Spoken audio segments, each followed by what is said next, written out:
While I am making my way through all of Glitter Force, I am doing my best to avoid getting too many spoilers about what lies ahead of me. However, there is no denying that certain seasons do have reputations that precede them. Glitter Force is also a season that has a reputation, some regard it as one of the stronger seasons that the franchise has to offer, and it has a reputation, as far as I could tell, for being just plain old good fun. Even before starting, I had been told it was something of a lighter and cheerier season, so it seemed like it was going to be a pretty good palate cleanser after some of the other things I was watching for a different project. That said, though, there was part of me that worried it might be too light. I like breezy slice of life episodes as much as anyone else, but I'm personally someone who tends to prefer when those things are in service of something bigger. I tend to prefer when my slice of life also comes with some level of characterization or character growth.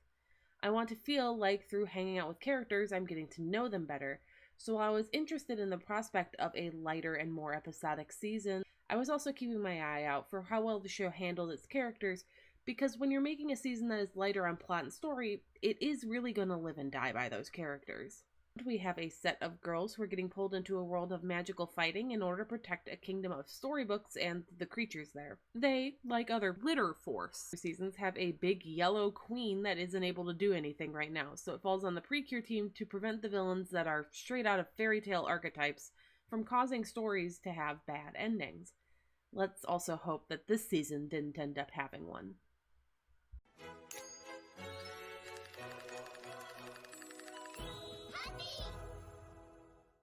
Like I said before, this is a season that has to kind of live and die on the characters as it's trying to be lighter, more fun, and comedic. Those characters are going to have to work in comedic scenarios while also being able to drive the story, which is a bit of a delicate balance. It's also a balancing act to keep 5 glitter juggled for attention and also work in development for a few other characters. While there were a few I really loved, there are also some that just didn't get the care or attention they needed to keep them on my radar and made them feel less compelling than their companions. Emily is our pinky lead this time around and really goes in on the whole smiling thing by being glitter lucky. Her goal is to be happy, find happiness, and generally make the most of the world around her, which that's all fine and good, but it's a pretty nebulous goal that doesn't have a strong path laid out for her. In fact, she doesn't even know how to explain the idea of ultra happiness when she is asked about it in the first episode. She's still figuring that part of it out. It would be incredibly easy for a character like Emily to just fall completely flat, but the series manages to give her a lot of charm and bubbliness that keep her from sliding into that valley. She brings this sort of bouncy energy to the series with a sense of eternal optimism that just barely holds back from being completely over the top or reaching the point of being annoying. And Emily, she really is built more for comedy. She's got herself mostly figured out outside of her inability to define ultra happiness. She's just ready to go and see the world around her. There are some moments where she gets a little low, but she tends to bounce back pretty easily the moment that the danger has passed. Emily doesn't really go through any kind of character journey or growth, and that's fine because this is a lighter season, but I did find myself disappointed since part of me had hoped that she might have a bit of a journey with figuring out what it means to be happy. There was a moment or two early on in the season that had me wondering if the constant smile she wore was just a facade and she was trying to figure out what happiness meant so that she could achieve it, but I ended up being wrong on that front. Emily is mostly who she presents herself as. Her goal of ultra happiness isn't something that's really a driving force for her most of the time, as she's content to take the world around her as it comes and enjoy every day to the fullest. And that's fine, but it does mean she's a kind of meandering character that isn't in motion towards anything specific. And once again, looking at the series on that level and at that viewpoint, there's nothing drastically wrong with Emily, but the end result is that she does feel kind of stock to me. And that makes it hard to talk about her. I just don't really end up having very strong feelings about Emily. While her being basic does make her a plenty passable protagonist, it does also mean that there's not really any elements of her that are standout. She gets good moments here and there, but they're just moments, not in service of a larger story for her. The easiest word to describe her is fine. Kelsey brings us Glitter Sunny, and I think it was a good idea to connect her with the concept of the sun because she is a character with a lot of burning passion. She is one of 3 girls this season who are partaking in sports, but it definitely comes up with Kelsey the most often. She is the one that is really invested in being part of the volleyball team and working hard on that. There's this really great moment early on in the series where, after a disappointment in volleyball, Emily comes across Kelsey, and what we come to learn is kind of her private practicing spot under a bridge. When she walks up, she sees something drip off of Kelsey's face and quickly assumes, like the audience is likely to thanks to the framing of the scene, that Kelsey is crying, either from being upset or frustrated. However, when she gets closer, we find out that Kelsey is decidedly not crying, and what Emily likely saw dripping was sweat from Kelsey, working so hard on self-improvement in the wake of a disappointment. And that's what I love about Kelsey. She's determined, but she's not afraid of working hard. There isn't anything that she cares about that I have a single inkling that she wouldn't put everything about herself into. When she's in, she's all in, be that in her personal affairs or when it comes to something like being a precure. She gets a decent amount of focus over the season, usually in stories relating to her having to overcome some kind of challenge, like trying to replicate her father's recipes when he's in the hospital and can't work at the family restaurant. And you do get the impression that she takes pride in being able to overcome these challenges, even if the effort might end up with her stubbornly running herself into a wall a few times along the way. Because she does have that stubborn streak in her, but more in a way that she's not going to back down from trying to overcome something rather than her being obstinate. I wouldn't say Kelsey has an arc or anything of that sort, but she does have really strong single episodes when she's allowed to take center stage. She's got a strong personality that really lets her shine when she's put front and center, that keeps those moments memorable even after we move on from them. But because of that personality, she's able to be somewhat dynamic when she's in the ensemble of an episode as well, providing whoever is in the spotlight someone good to bounce off of. Lily, Glitter Peace, was hands down my favorite character of the season. She's just really dynamic, and we get to experience a lot of different levels from her. By the end of the season, I ended up feeling like she was one of the most well-rounded as well, and I get the feeling that the writers liked her a lot too, because they did a lot with her. When we're introduced to Lily, she is obviously our resident creative of the season. She loves drawing, and combine that with that big, baggy, soft sweater, genre convention tells you that she's going to be our more shy and reserved girly as well. And while that is true, Lily is also an absolute bright shining star when she gets excited about something. She's a huge nerd and into all sorts of things like superheroes and heroines, manga, and giant robot shows. She gets excited easily, and while she is a character on the shy side, she can also absolutely talk your ear off if you get her going about a subject that she is interested in. Her energy is just infectious. She's able to be silly without coming off as being treated like she's dumb. She's just going along with the fun and being, a kid. Which is why when she does get somber, it really stands out. Okay, I don't mean to be mean when I say this, but April, or Glitter Spring, is forgettable. As in, she sometimes fades into the background or the ensemble of a season so much that I kind of forget that she's a character on her own. And sometimes you need that, a character that can blend in and be a support to whoever is actually taking the spotlight for an episode. That is an important role that some characters just need to fulfill sometimes. However, April does this so much and gets so little solo focus on her own that she ends up mostly serving that role for the majority of the season. She has a few bright spots, sure, but they're pretty few and far between, and they don't usually tell us much about her in specific. At the end of the season, the most concrete things I could say about April is that she's supportive, she's afraid of bugs and ghosts, and she really loves her family. And that family thing is really what eats up the majority of her screen time. Most of what we learn about April is how much she loves her family. Don't get me wrong, I love my family too, and I don't mind a character who is family-oriented, but I feel like I know April more in the dynamic of her family than I know her outside of it. Like, I know she's a soccer player, but we see her play soccer so rarely, especially as the season goes on, that if her kicking her attack like a soccer ball was not part of her stock footage attack, I likely would have forgotten what sport it is she even plays. I think we legitimately see her play soccer with her siblings more than her actual team. And trust me, there isn't any characters that she seems to have a bond with on the team, so her family might as well be her soccer team. And her family isn't all that interesting either. It's huge, so we don't have the space to get to know any of her siblings as individuals or explore the varying relationships she might have with her siblings. Like, I have 2 siblings, and if you were to pair any of the 3 of us up, the relationships we have would look very different. So the fact that April and her siblings all seem to have the same dynamic just makes them feel more artificial when paired with how they seem to exist mostly as a collective rather than actual characters.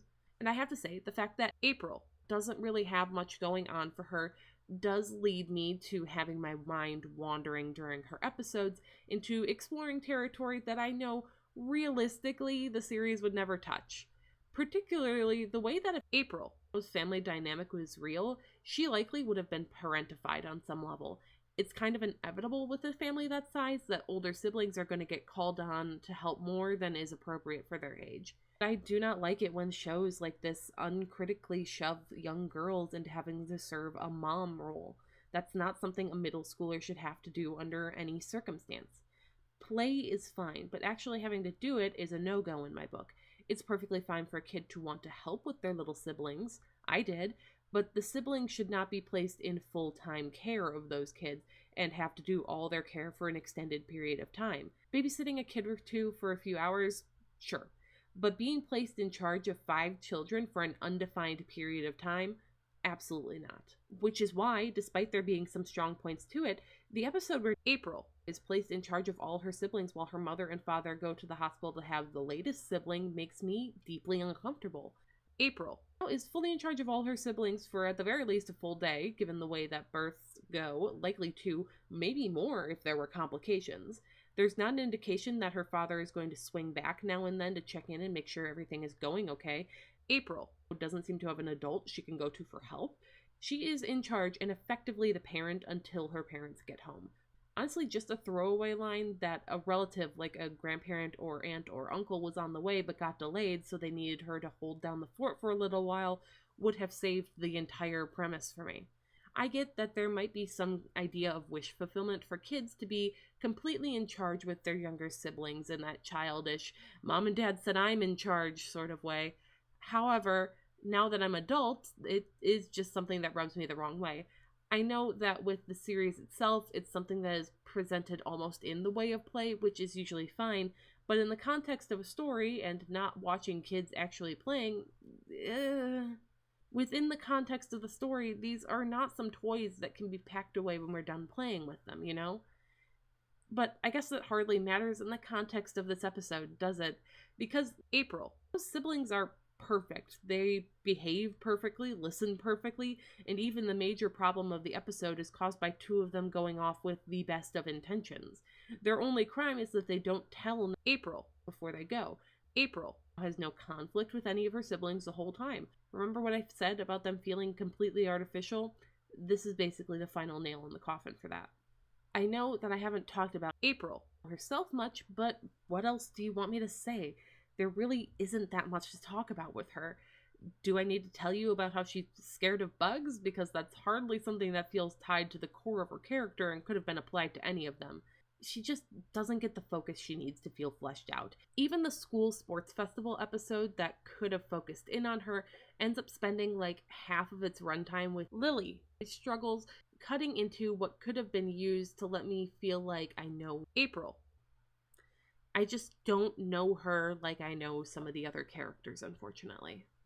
Chloe, or Glitter Breeze, is a character that I think it would be very easy to simplify down to just the smart one, which would do her a lot of disservice. Chloe is an interesting character in that she is so different from the smart ones that we've had in this series up to this point.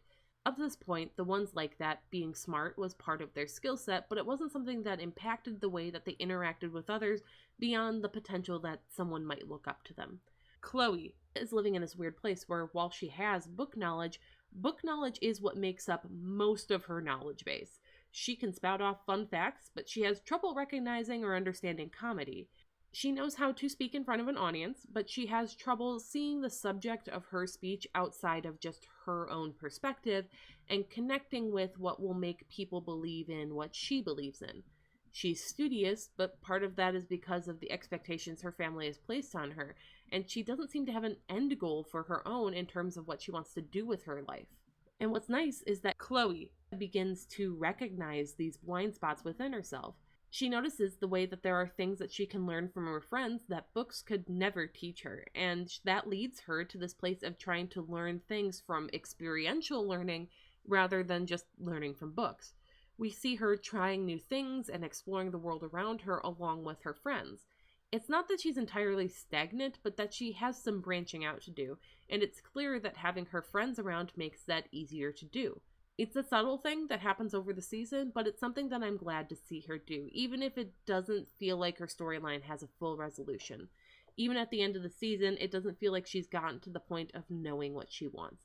And I'm not saying that a middle schooler has to have their whole life figured out at that age, but I would have liked to see her at least find some sort of short-term goal that she wanted to work towards. She ends up running for student council president late in the season, not because she has anything she wants to do, but mostly because she knows that the other candidates that have traction would be genuinely harmful to keeping the school a learning environment. And I like that early on in the episode, when pressed to explain what her policies would be, she can't. Because she doesn't even know what she would do with that position. In fact, the whole reason she hadn't intended to run was because she has the wisdom to know that she can't lead if she doesn't even know where she's going in the first place. That's awesome. However, I don't think she really found a goal for herself in that episode or a direction that she ever wanted to head in. The bigger problem in the second half is that she likes the way the school is now and doesn't want bad influences to change it. But the things she likes are things that take work from the students to upkeep. Work that isn't exactly fun and is a bit of a sacrifice, one she is happy to make, but it's hard to convince others to do. So the second half is a little more about her inability to communicate rather than her not having a direction, because she goes from bombing the speech by not being able to understand the perspective of her fellow students to being able to rally them by connecting with them about the good things that might take a little bit of sacrifice. It's really more about preserving something rather than finding her own direction. Her big focal episode at the end of the season doesn't give her that direction, but more lets her make a big choice for herself, which is progress, but it doesn't really cap off that arc she was starting to have. Chloe is given the opportunity to study abroad and ends up deciding to reject it because she wants to stay with her friends. And that is a great development for her that I'm glad to see, but I think the episode didn't have enough time to execute it to the fullest. There's a decent amount of focus put on Chloe, his family celebrating her getting this opportunity, but the episode ends without showing us her telling her family that she won't be taking it, which I do think takes a little something away from the whole thing. There could have been a nice scene that really showed us Chloe taking charge of her own life and expressing her new resolve and sense of self, but that's not something we get. Sure, maybe we don't need it, but it would have been nice to put something of a capstone on Chloe, especially since she's the character that felt like she had the most conception of an ongoing arc rather than just single moments of growth.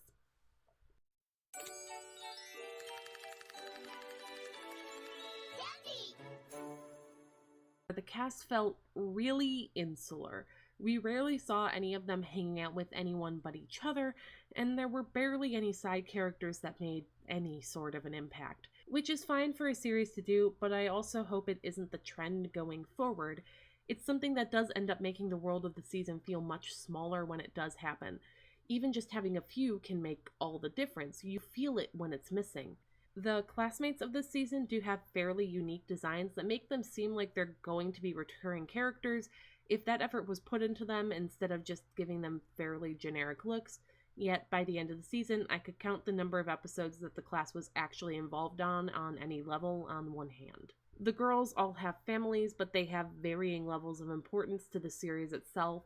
Most of the families do have some importance to the characters, but they generally serve as single episode appearances rather than being a consistent presence in their lives. And that makes sense. With having 5 characters here, having all of their families around would make the series feel pretty cramped, but there is a part of me that wishes we got a little more insight into some of them. Like I mentioned already, April. His family feels pretty artificial. I think I'm also looking for this because many of the characters had very different family dynamics going on. April has a huge family. Chloe has a very traditional family. Lily is the child of a single parent household due to there's some level of differing family dynamics that could be interesting to explore, but we don't. The most consistent side cast in the season are really the mascot characters, Candy and Pop. Pop isn't around all the time. He'll come around for an episode or a small handful of them at a time, which I honestly kind of appreciated. I think it might have been tempting to have another mascot around all the time for merchandising purposes, but I appreciate the willingness to hold back and bring him around only when it feels like he would add meaning or add to the story comedically. He's around enough that he feels like a substantial character, but missing enough that it makes the times he is around feel more memorable and impactful, even the times he's around that aren't massive plot shakeups. He is mostly there in big plot moments, though, serving as someone who can give any lore that they might need about the magic storybook land that the characters are meant to protect this season. Candy is from there, sure, but she is definitely portrayed as being younger and less attentive, which means she isn't exactly serving the lore-giving function most of the time, so we're going to need someone else who can handle doing that. His gags don't always land for me, but I think he was someone that the cast needed. He's a nice mix of silly and level-headed, allowing him to slot into a variety of different scenes in whatever way would best suit the moment without it feeling out of character or anything of that sort. I don't think I would call him my favorite mascot, after all, Tart still exists, but he's higher up there, even if I will admit that is mostly by virtue of simply not being all that annoying. Candy is our mascot that is around all of the time and is the one that is more plot relevant. I kind of went up and down with Candy over the course of the season, but if I'm reading the room right, she does seem to be one of those characters where you either love them or you hate them with very little middle ground. And I guess I'm one of the rare few that kind of falls into the middle here. When we first meet Candy, it's immediately clear that she is something of a little firecracker of a personality. She's cute, but she's also loud and not afraid to be so, which makes her grab your attention right off the bat. However, a handful of episodes in, and we start to see her slide into that realm of being annoying and unhelpful for just enough episodes in a row that I was bracing myself to get really sick of her by the time we reached the middle of the season. And to be clear, Candy is not without sin. In some episodes she can get pretty annoying, and there are points where she is very obviously quite unreasonable or self-centered. While she is clearly being depicted as young and a child, it's a fine line to walk when having a character display childish behavior. There's no exact formula to make things come out just right, though. You just kind of have to be careful that the childish behavior doesn't tip over the point where it comes off as a core flaw of the character rather than being something they seem likely to grow out of. It's kind of hard to describe exactly what I mean here, but there are just some child characters where you look at what might be a misbehavior and internally there's something in you that goes, oh, right, they're a child. They're doing this because they are a child. This is not a reflection on their core personality and values. And then you have the other category of child characters where the same internal thing goes, no, that kid's an asshole and is going to grow up into a bigger asshole. You know, like Caillou. Candy has a few moments that are a little too childish for me to give her grace in them. In specific, the episode where she and Emily swap bodies come to mind, since it could feel like she wasn't even trying to help the situation when she has to pass as Emily. And while Emily was perhaps a little harsh, I think her frustration with Candy in that episode was entirely justified. Like, I absolutely cannot blame Emily for snapping when asking nicely for Candy to try and blend in more was not working, leading to a lot of problems that Emily was going to have to be the one to clean up later. Candy can be oblivious at times, but her seeming lack of care and lack of even trying or listening to those around her here does end up leaving a really bad taste in your mouth.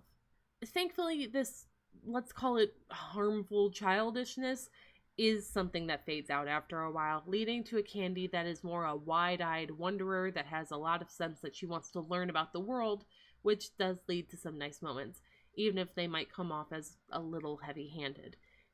All that said, I think the more episodic nature of the season did ultimately do Candy a little bit of a disservice, because I think there was an arc that could have been done with her that would have made the season as a whole stronger.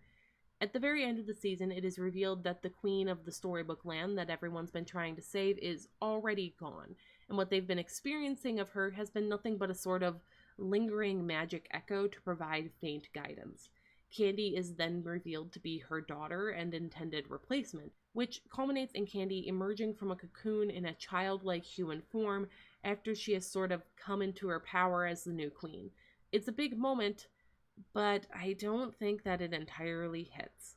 Like, sure, there are some hints to this in the way that Candy is able to grant a princess-themed power-up form, and how her design does share enough elements with that of the queen that it starts to raise a brow, but it does end up feeling like it's coming a touch out of nowhere. Part of this could be that the endgame of the season starts very abruptly this time, with both a big monster looming in the sky and Candy turning into a crystal at the same time, all crammed before the theme song of an episode, leaving me wondering if I had somehow skipped an episode with how sudden it was. Candy grows up a little over the course of the season, but in the end I found myself wishing that she could have shown that more visible growth. That if the other characters were going to be a tiny bit static, she would be the one growing and learning from all their little adventures. It would have been cool if she reached this point because she was able to grow as a person with the help of everyone else. There were a few moments where I think it was meant to be something like this, like when she chooses to leave the fake world where she can endlessly play as much as she likes, but these mostly felt like self-contained moments that were not part of a wider arc of her growing up. It's not that what happens feels entirely unearned or something like that, but just that I'm looking for a little bit more out of the season. I'm trying to meet the season where it is and with what it was going for, but I do still wish there was that extra something, you know?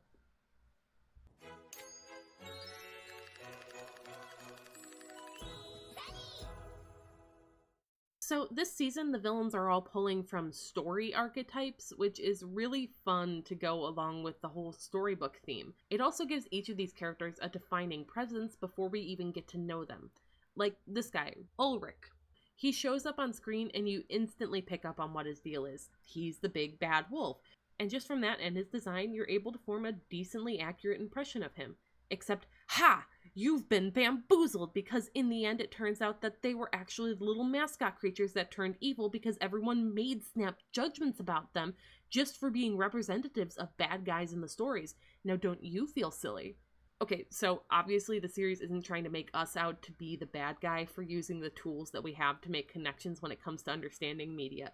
You see a wolf in the role of a villain and something for kids and your mind immediately goes to the big bad wolf. It's just kind of natural. However, if you're gonna have a story, then someone or something is going to need to be the bad guy in most cases. A story that is completely without any sort of conflict isn't going to be something that is terribly interesting.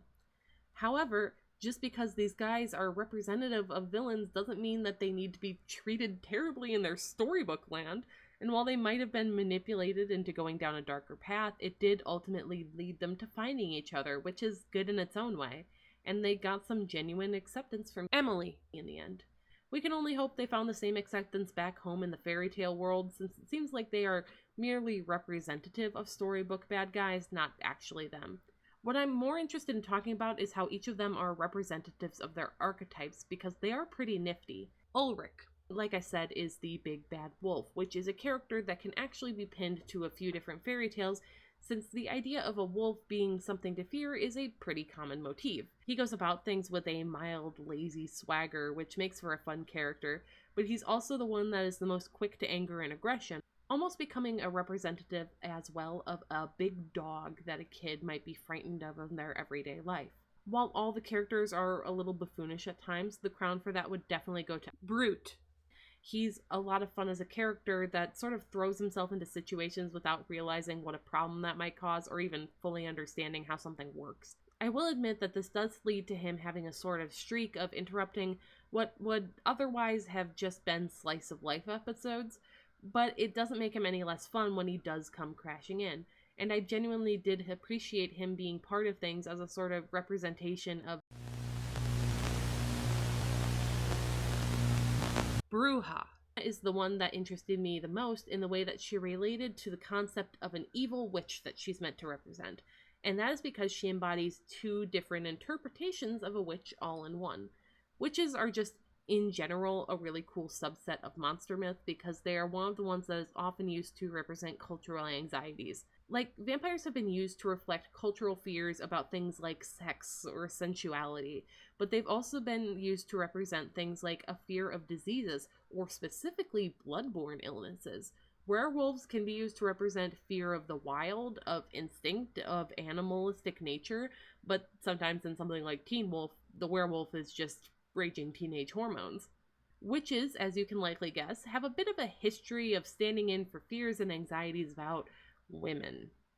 They're not always that. Sometimes a witch is just a magic lady, after all, but they can be, and that manifests in a few different ways, two of which Bruja encompasses, that of the crone and of the seductress. The crone part is evident at first glance. Most of the time she is in the form of a wizened old woman, aided by the imagery of her mixing potions in a big cauldron by candlelight. The crone is typically an old magic woman who is implied to have some kind of malicious intent behind what magic she's doing, be that by deception, by curses, or by blessings turned curses. You can find her all over pop culture if you look closely. I mean, you can see an example right in Disney's Snow White. The evil queen turning herself into a hunchbacked old woman to deliver a poisoned apple is peak crone behavior. The other form that Bruja takes is that of a beautiful younger woman who is just as powerful. This falls into the idea of the seductress. Seductresses are also kind of mixing in the realm of the succubus. These are magic ladies who are young and beautiful and use that beauty to their advantage, sometimes supplemented by magic to make them irresistible. And yeah, that does sometimes play into more sensual or sexual elements. Now, Majorina doesn't go that far, since this is still a kid's show at the end of the day. She doesn't have any sort of low-cut outfit or anything. It's just made clear that she's meant to be considered pretty now by comparison, and she certainly is. Even if the target audience of this show means they can't go all the way with things, this does seem like some level of an homage to me. Beyond all that, Bruja is just a really fun character, though. She's got this madcap energy that makes some nice comedy when paired with her design being that of a little old lady. She's got a sort of a fumbling inventor vibe, and while the episodes featuring her inventions tend to be my less favored ones, that doesn't mean I don't like her as a character. She's even got a cute little running joke with a local police officer that's kind of fun, even if it ends up getting mostly dropped after a while. The big boss that they spend most of the season trying to revive, Emperor No-Go, kind of sucks though. He's not a presence until the final few episodes, so there's not much characterization there with him, and once he does enter the spotlight, what we get is weak at the best of times. He's not really much of a character, serving more as a big wall for the core cast to attack that fires back a big laser now and then to keep them on their toes. There's some token dialogue to try and tear Candy down when she's trying to hold everything together, but it's pretty generic big bad talk. He doesn't seem to have any motivation beyond just be evil. I think there was a crumb of an idea here, but the execution really ended up failing it, leaving him unremarkable and unmemorable, which meant that the character one step below him in the hierarchy was really able to steal the show and become the standout of the villains this season. Rascal is perhaps one of the best villains in all of Precure, and that is despite him only having the generic motivation of wanting to revive Emperor No-Go, which tells you just how much the rest of him really stands out. Rascal is flamboyant and flashy. He's bouncy and energetic. He has this sense of movement that is wonderful to watch, and just unnatural enough that it unnerves you a tiny bit, but not so much that it takes away from all the fun you're having with him. He's got this great range where he can sometimes be a comedic force bouncing off the other lower villains, but he can also be a stern commander of them. He can be a giggling madman toying with the glitter force here during a fight, or a sinister threat striking the fear of God into them. It's an incredibly dynamic range, but because even in those silly moments there is that somewhat sinister undercurrent, it doesn't feel strange or out of place when the switch does flip and his demeanor changes. It also gets appropriately darker as we move deeper and deeper into the season, which does give us a sense of building something more alongside the regular countdown of the doomsday clocks. His design is also great, pulling in that clownish influence to make him feel like a sort of stepping stone to the sad clown of Emperor No-Go that he is the build-up to. I do think he is meant to evoke a jester, given the head shape and everything. It's also interesting to me that he is a villain that never really gets defeated. I mean, the girls put up a good fight for sure, but in the end he does get absorbed into Emperor No-Go during his full resurrection, not giving the girls a chance to actually overcome him. Even if he is removed from the game, so to speak, and the girls do ultimately defeat what is a step above him, it does leave a lingering impression of him being powerful in your mind because you never saw him fully beaten. Oh, and looking at this delightfully flamboyant design, there is no way he was not some girls' hear me out when they got older.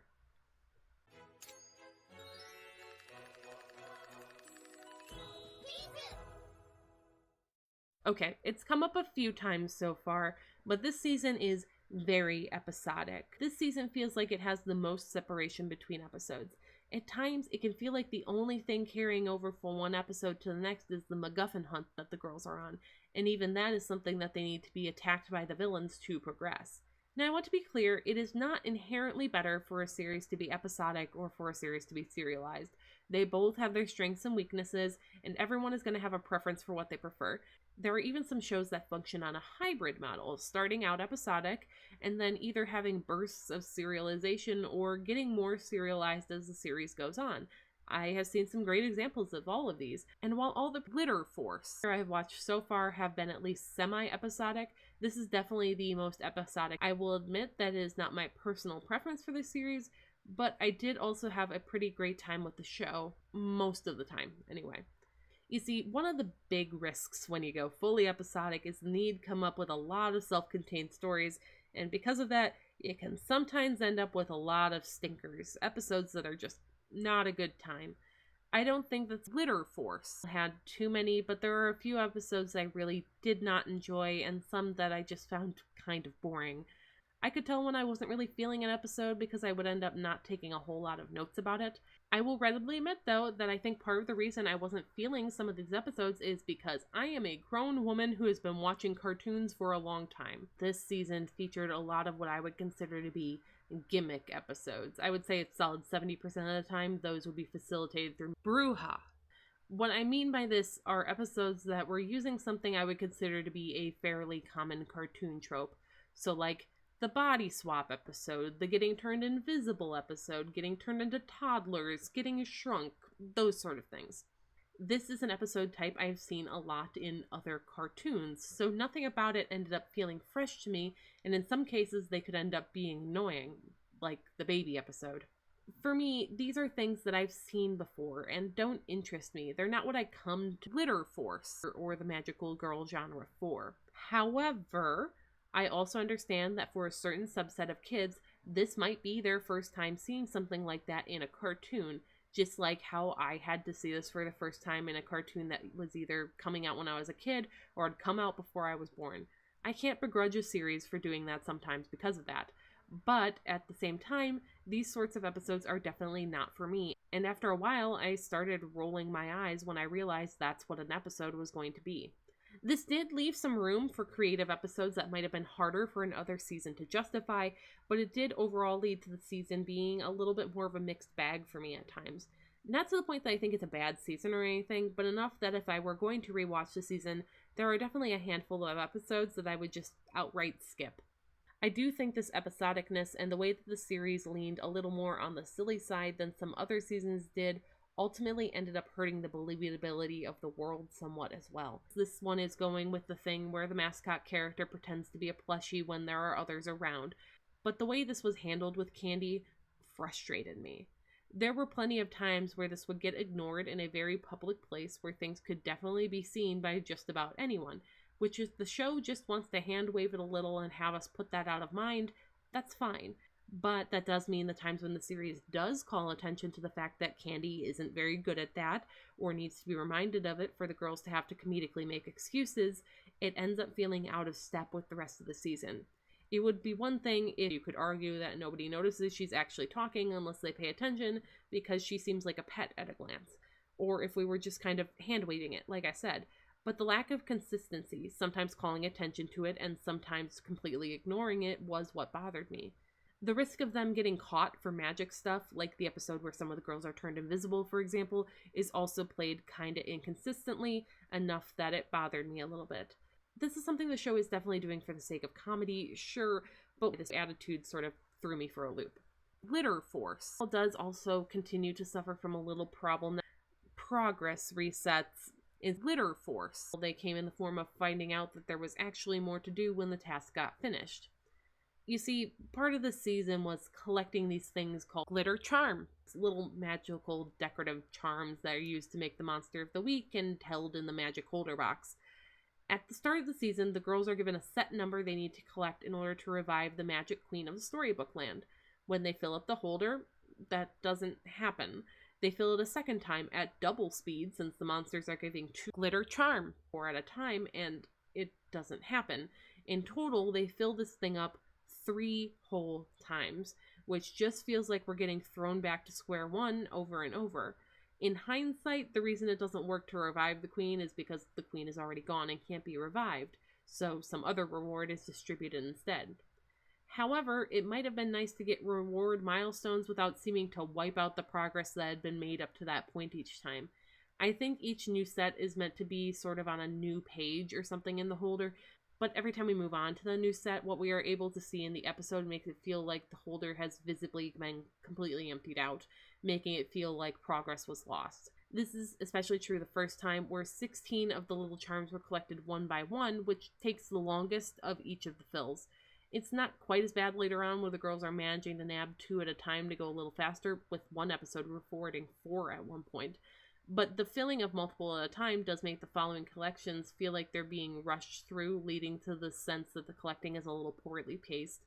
The unexpected resets also lead to the sense that progress isn't being made. Every time they end up filling the thing up, it ends up essentially being, oh, that didn't work for what you were told and something else happened? Okay, just go and fill it up again with the next set that you weren't told about until now. Yeah, you did all that work, but there's more to do. Get back to work.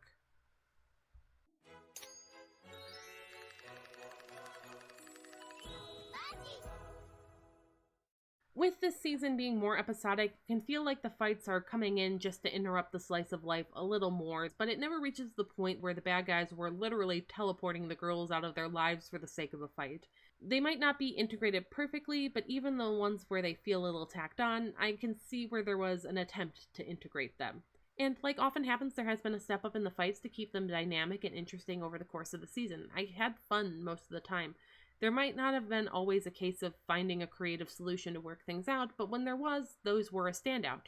For me, I ended up feeling like I just wanted a little bit more out of the season at the end of the day. Let me show you a thing or two that I thought that, if handled a little bit differently, could have given the action side of things a little bit of a boost. Each of the girls has an element that coordinated with them. April has wind, Lily has lightning, Chloe has ice, Kelsey has fire, and Emily has sparkles, light. Okay, hers is a little unclear, but everyone else is pretty obvious. It's great since it lays the groundwork for them to have some interesting magic use, but unfortunately, all of them really get one attack that uses the element, and that's it. Any power-ups or upgrades this season are group-focused, which keeps it from showing much individual growth from the girls.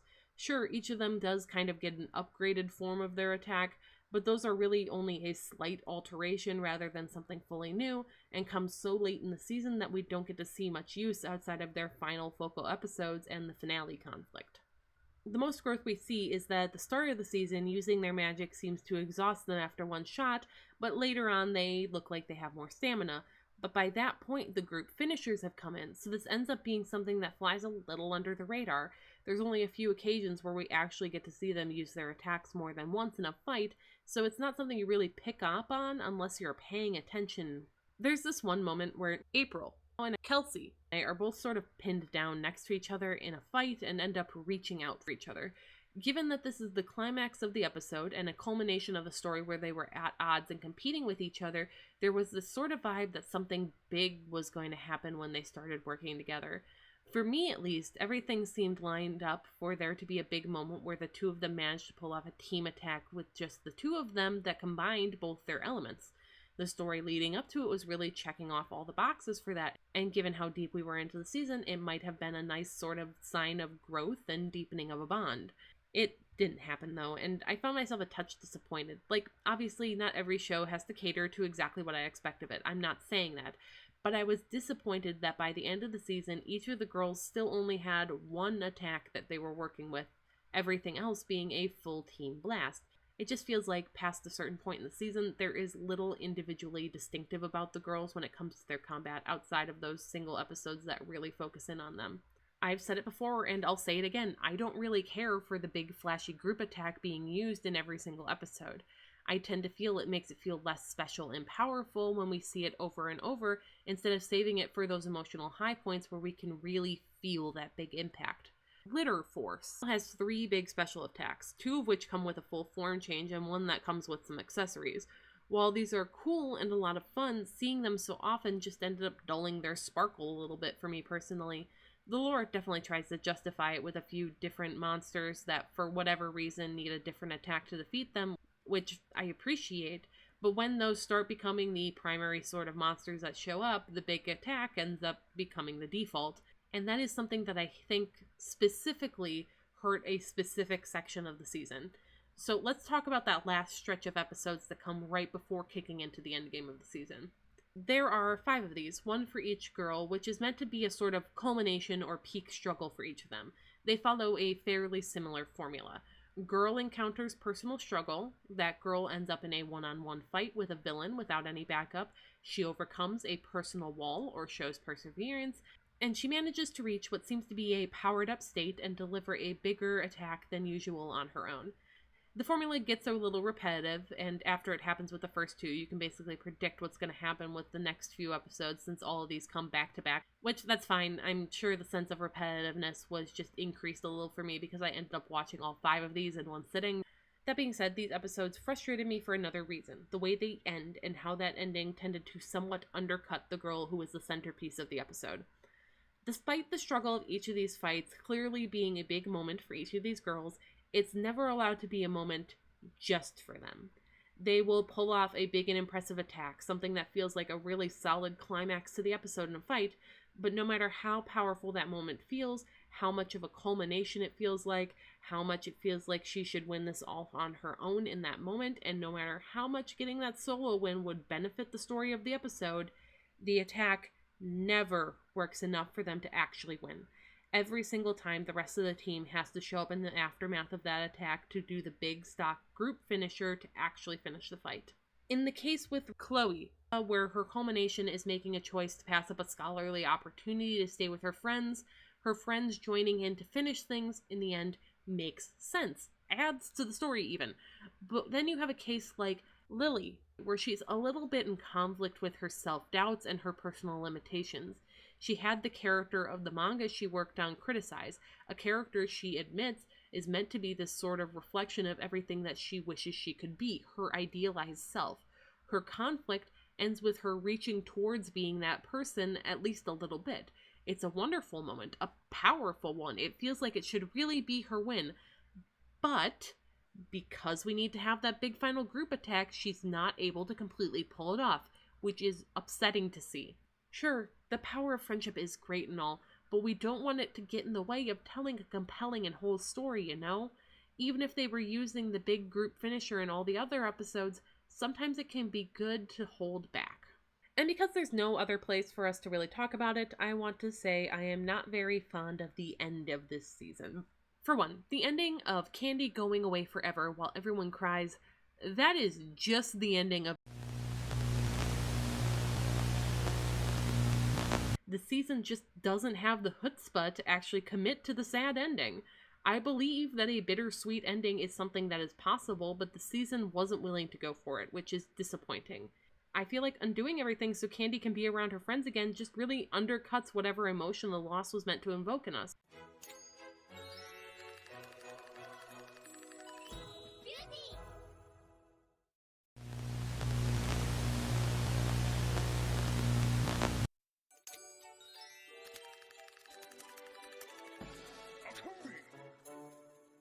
Let's start with Glitter Pact, or the transformation item this time around. All in all, I think this is a perfectly fine and serviceable transformation item. I do think it seems pretty big and bulky on screen, but that's the only thing I have any visual complaint about. One unique aspect is that this is the first time we have seen a Glitter Force transformation item utilizing makeup imagery. Then you have the Glitter Charm. These are the rewards from the fights of the season and end up stacking up in that box. These fall into the general problem that most MacGuffin hunts fall into. There is meant to be a purpose to them, but we don't really have time to have that purpose be something important, so we're just gonna kind of ignore it. Each of these is meant to have a use, so this season made sure to actually show the uses far more often, but I don't think that fully worked either. For a stretch there, the episodes would take a moment to show off the glitter charm that was collected in the episode before and what it was capable of. Those were generally pretty fluffy things that didn't have much of an impact, which meant that these moments often felt like they were just diversions and not worth paying attention to, not helped by the way the glitter charm rarely showed up more than once. The charm chest is the glitter charm or holder. Like usual, I don't have much of a thought for the MacGuffin holding item since it's mostly just there to serve a function. I don't love it, I don't hate it, you know. The princess wand are as good of a power-up item as any, and I will give them that they have really unique designs that are a lot of fun.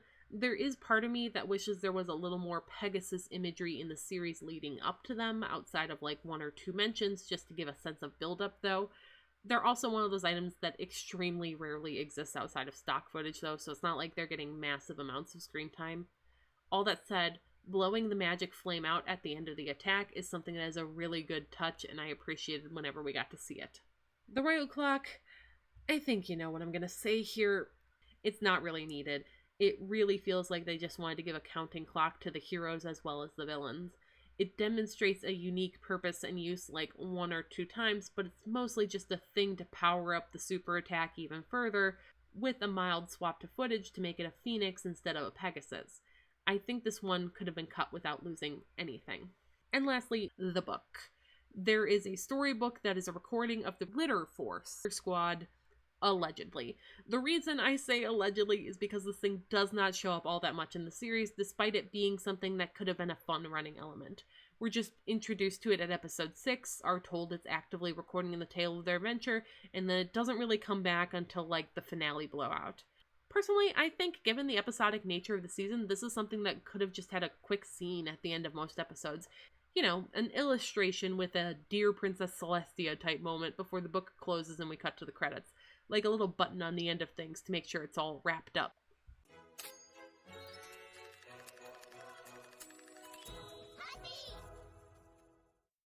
I actually really like the transformation this season. They're fun and dynamic, even if they're completely separate without any chance for the girls to overlap. Every single one of the transformations shows at least some personality and gives you a hint at what all of them are like. They're in this nice place where they're distinct enough that it feels like everyone has something nicely individual, but also don't feel like they're completely clashing with each other or something either. In fact, they cut together really nicely whenever they have to use a shortened version for the sake of runtime. There's this shot that will show up sometimes that I really loved where they do this cut between the hair change of April and Chloe that really flows together quite smoothly and tickled my brain in a way I liked. Still, each of them had something unique to them that stood out in my mind. Emily's big pose when her hair changes, the dash of fire in Kelsey's transformation, the bubbly popping noise as Lily's hair goes up and grows, the blast of wind in April's final pose, the way Chloe blows powder off her puff. It keeps everything from feeling samey or static. And of course, getting to play rock, paper, scissors with Lily each time she introduced herself was a fun little choice. I don't need some element like that in every season or it would get old, but it really suited the tone that the season was going for perfectly. The fashion was a little bit of a letdown this time though. The costumes this season are very uniform. The variation mostly presents in the tails behind their skirts being different shapes, their shoes being different, and their hair. Everything else is, if not identical, very, very similar aside from color. I do like the design, but I also wish we had gotten some more variation and individuality between them. So please understand that while I am ranking these, the space between these rankings is pretty small. Last place goes to Glitter Spring. I'm personally not a fan of the shade of green they went for here, and even if that wasn't the case, she does have the most unfortunate hair of the bunch. There are 2 characters this season I consider to be part of the Horrible Hair Club, and April is the first of those, which is a shame since her civilian hair is pretty cute. This is one of those cases where it looks a little better in motion, but not by much. I think the ponytail on its own is fine, but the 2 big pigtail things on either side of her head, along with the big bangs that already frame the face, just make her head look really small inside all that green. Add to this that she has my least favorite form of the shirt tails, and it ends up with her down on the bottom. 11th gives us Princess Glitter Spring. Not much changes other than her getting the pale billowy piece, but I think that makes up for the part of her costume that I didn't really care for, which is enough to edge it out over the top of base March. 10th is Glitter Breeze, the other half of the horrible hair club this season. I think the kids these days are calling this a jellyfish cut, and I really hate it. I just think it looks really stupid, not helped by the way that the longer portion of her hair is in these handful of clumped strands rather than just flowing. The hair is the biggest sin, but I ultimately do really like her color scheme and her shoes, which is what kept her from the bottom. 9th is Princess Glitter Breeze. This is once again just giving us that flowy bit over the top of the regular costume. However, she gets a little more difference in the hair than March did, with that shorter upper portion turning into almost a halo or mane around her head. This gives a little more sense of like wild magic coursing through her and gives her a little more sense of power to me. I think that it makes the rest of her hair look a little bit better by making that line between the upper and lower portion less abrupt and apparent. 8th goes to Royal Candy, which is the human magical girl form that Candy temporarily gets at the end of the series. This is really cute and fluffy and sweet, but it's not around enough to make that much of an impact on me. I like it, but I don't love it, you know? I think the fluff all over is sweet and does give her a sort of cherubic look, but the costume itself is pretty plain. There's nothing about it that says royal at all to me. It gives off more the sense of an angel. When this is Candy coming into her own as the Queen's successor, I think it perhaps called for something a little more regal. And while I understand the big puffs of hair are meant to emulate her big round ear things from her mascot form, I don't really care for them. 7th is Glitter Sunny. I like her and think she's cute for the most part. She's a sort of middle ground for me. She has the shirt tail that I don't really like, and I don't really care for the way that the top of her boots look almost like socks. However, she is not in the bad hair club, which helps a lot. And even if they're not always easily visible, she does have my favorite earrings of the bunch. 6th is Princess Glitter Peace. The first time so far in the ranking that I don't think a princess form is an improvement. And a lot of that comes down to the yellow that she wears. I think that the lighter flowing piece that is added to the costume ends up washing her out more than it does with the others. I also think the added additional wave to her hair is a downgrade to the bubbly shape that it normally has, and the comb part of her ponytail looks more pronounced, which makes it look worse. Entering the top 5, 5th place goes to Princess Glitter Sunny. She has perhaps the most drastic change when it comes to this power-up, with her hair getting longer and flowing free to make her look more princess-like. I like this, and it gives a nice differentiation for her. I also love that the bun on top of her head takes on a more bow-like shape, keeping it there while also giving it a more princess-like form. 4th goes to Glitter Lucky. This design is just a lot of fun. I think the split shirt tails is a more dynamic look, and I actually do really like her boots. The little wings on her tiara are absolutely adorable too. She's just very well done. 3rd is Glitter Peace. This is the first time I've really liked a yellow design this much, and I can't put my finger entirely on why, because I'm not fond of the color in general. I think what this design does best is that it avoids some of the pitfalls that the others fall into for me. Her hair clearly frames her head, but with most of it gathered into that ponytail, it doesn't encroach in on her face. She has the split shirt tail, but the cut of them gives them a ribbon-like shape that I really like. And while her yellow is bright, it doesn't move into highlighter territory. She's just really cute and delightful, just like her personality. 2nd is Princess Glitter Lucky. Like many others, I like the flowiness we have going on with the outer layer being added. Despite not changing a lot with her hair, I think having it settle into a bit of a lower wave instead of sticking out to the sides quite as much does give her a little bit more of a sense of maturity, which is nice. And the way that her winged headpiece transitions into wings supporting the halo is a nice touch. I think it's pretty obvious, though, that first place has to go to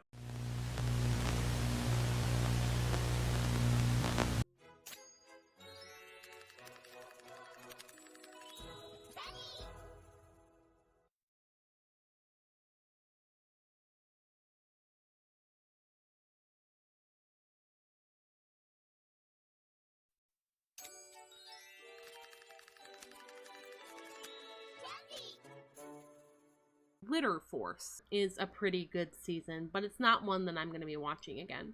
While I can see the strengths that the season has, and I can completely understand why some people really love it, I think it also falls into the category of being not for me.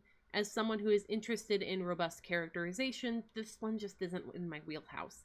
The episodic nature of the series keeps it in this realm of being more cartoonish, which, while a fine direction to go as an experiment for the series, is something you're really going to end up loving or hating. It's a fun time, but there's a lot of places that it falls into very typical cartoon antics, which is something that I can get in other places. Unfortunately, the light and breezy tone means that we're not going super deep into most of the characters as a counterbalance. This season is like cotton candy to me. It's delightful and enjoyable, but it's also light enough that it's not going to completely sate my appetite. I've been Mel, and once again, thank you for letting me info dump at you. If you want to see more nice stuff, I have a full channel that is full of lengthy videos for you to watch, and a subscription will keep you notified of when things are coming. Likes are always appreciated, as are comments. I read every single one, and I love to discuss with you guys in the comments. I'm a small channel here, but we try to have a fun time. If you want to support me more directly, I do have a Patreon linked in the description of this video. Don't feel obligated, but I do appreciate it. These videos take a lot of time and effort. Thank you so much for watching. I'll see you next time.